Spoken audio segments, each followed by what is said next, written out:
Semuanya, Assalamualaikum warahmatullahi wabarakatuh. Perkenalkan, nama aku Kailani Zarawani dengan NIM 2404083. Di video kali ini, aku akan menjelaskan apa sih proyeksi peta itu dan ada apa aja sih jenis-jenis proyeksi peta itu. Oke, tanpa berlama-lama, mari kita bahas. Apa sih proyeksi peta itu? Nah, bayangkan kalau bumi kita adalah sebuah jeruk yang bulatnya tuh sempurna. Kita menggambar benua, negara, dan lautan persis seperti yang aslinya. Nah, proses proyeksi peta ini adalah upaya kita untuk mengambil seluruh kulit jeruk itu dan meletakkannya di atas permukaan yang datar, seperti lembar kertas, agar menjadi peta dua dimensi. Gitu. Next. Nah, definisinya, proyeksi peta adalah teknik mentransformasi koordinat dari permukaan bumi atau sferis ke bidang datar, sehingga dapat divisualisasikan dan dianalisis. Ini ada North, East, South, and West. Next. Nah, jenis-jenis proyeksi peta dan fungsinya. Secara umum, proyeksi peta dikategorikan ke dalam 3 jenis utama berdasarkan bentuk geometri dasar. Perhatikan gambar yang ada di sebelah sini, di sebelah kanan.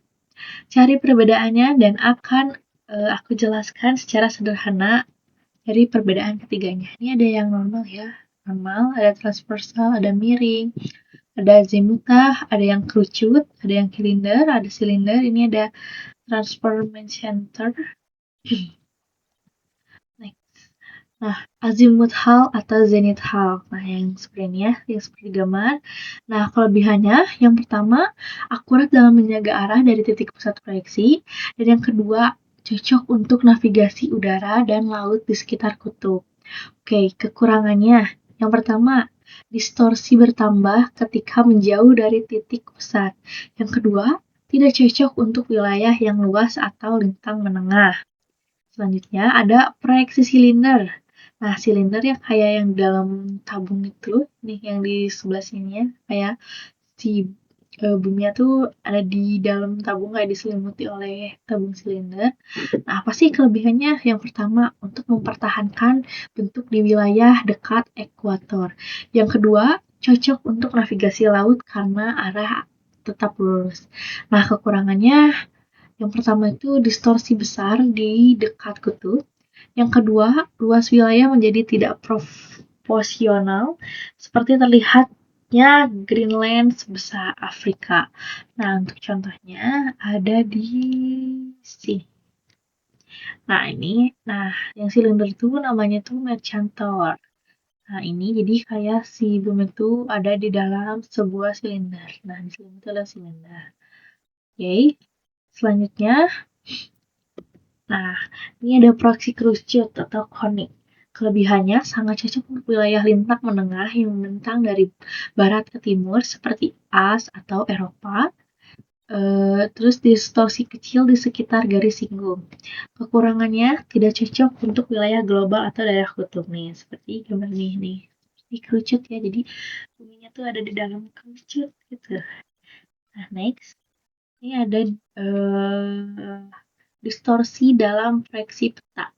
Distorsi adalah perbedaan antara kondisi di bumi sebenarnya dengan representasi dalam peta.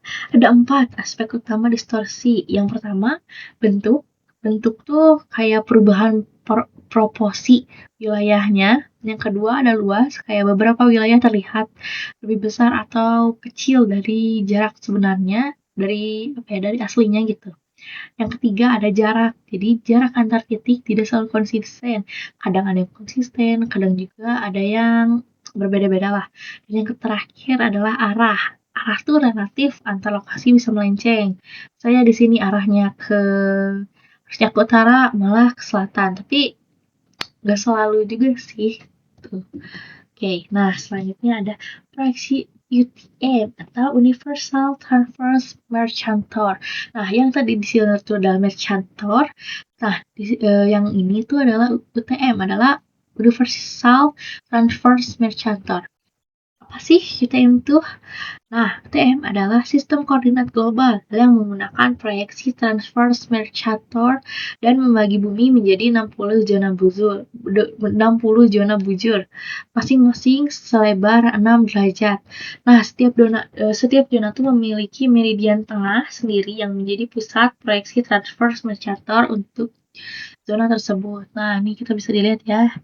Ini yang gambar UTM-nya, ini signatornya, ini sistemnya. Nah, ini nomornya. Tuh, bener kan? Nih, dari 1 sampai 60. Nih, tuh 60 ya. Next. Oh, sebentar ya, sebelum ke sini. Nah, nih, udah sampai 60 ya. Nah, di sini juga kita bisa lihat. Nah, untuk transformasi terus seperti ini ya, kayak diputar 90 derajat dari yang bercantor tadi. Oke, next. Nah, ada juga nih panduan memilih proyeksi peta yang tepat. Pemilihan proyeksi tergantung pada yang pertama, skala dan area peta. Yang kedua, tujuan peta kayak navigasi, analisis spasial, dan visualisasi. Yang ketiga, lokasi geografis area yang dipetakan. Oke, nah selanjutnya di tabel ini ada tujuan peta, proyeksi yang disarankan, dan alasan pemilihan. Yang pertama, kalau tujuan petanya adalah navigasi laut, proyeksi yang disarankan tuh Mercator. Kenapa? Karena mempertahankan arah sehingga rute pelayaran tetap lurus dan akurat. Kalau misalnya tujuannya buat peta wilayah negara, lebih baik memakai kerucut atau konik ya. Karena minim distorsi untuk wilayah lintang menengah yang membentang horizontal.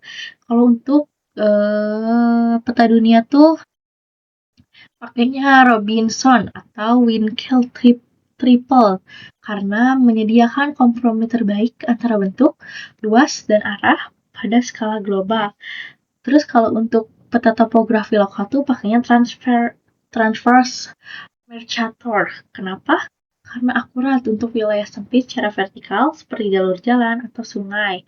Nah, kalau untuk SIG dan analis spasial itu lebih disarankannya tuh pakai UTM atau Universal Transverse Mercator karena didesain untuk membagi dunia ke dalam zona dengan distorsi minimum di masing-masing zona. Oke, terima kasih. Mungkin segitu aja yang dapat aku sampaikan tentang proyeksi peta. Mohon maaf bila ada kesalahan. Wassalamualaikum warahmatullahi wabarakatuh.